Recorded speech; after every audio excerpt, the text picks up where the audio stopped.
Identity is defined as the fact of being who or what a person or thing is. So, really, if you think about it, you're just a fact. You're born a fact, you stay a fact until you find your virtues of life.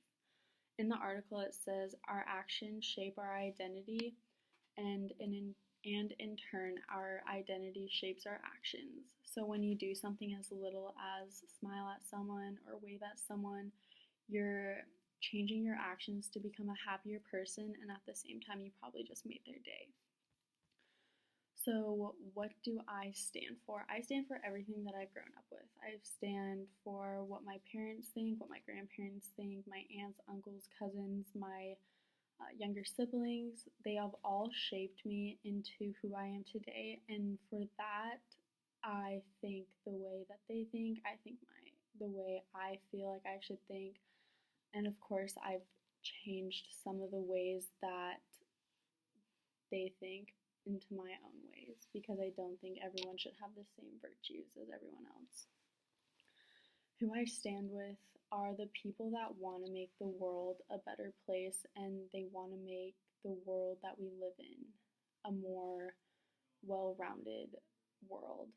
I stand with people that want the best for everyone and not just themselves.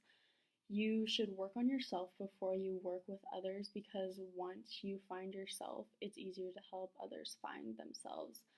And I think that you should work on yourself because you as a person is more important than someone else because they can do the same thing for themselves. They just don't want to usually.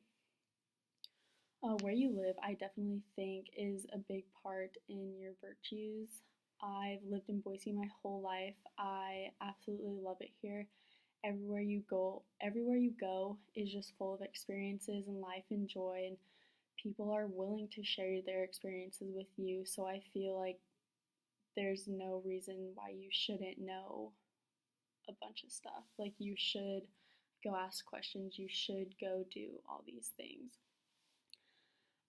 When do you act on your stance? I think you should act on your stance when you feel threatened by someone who is trying to take your views away. I think that people should have their own views, and yes, you can change your views, and people can add to your views or take away from your views, but people shouldn't just be like, no, you're wrong. My view is the only view, and that's the way that it should be.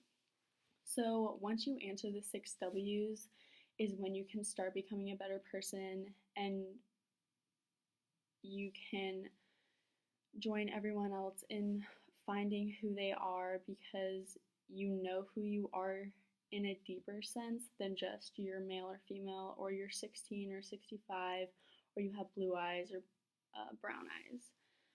When you define your identity, you can't just talk the talk, you have to talk the talk and walk the walk.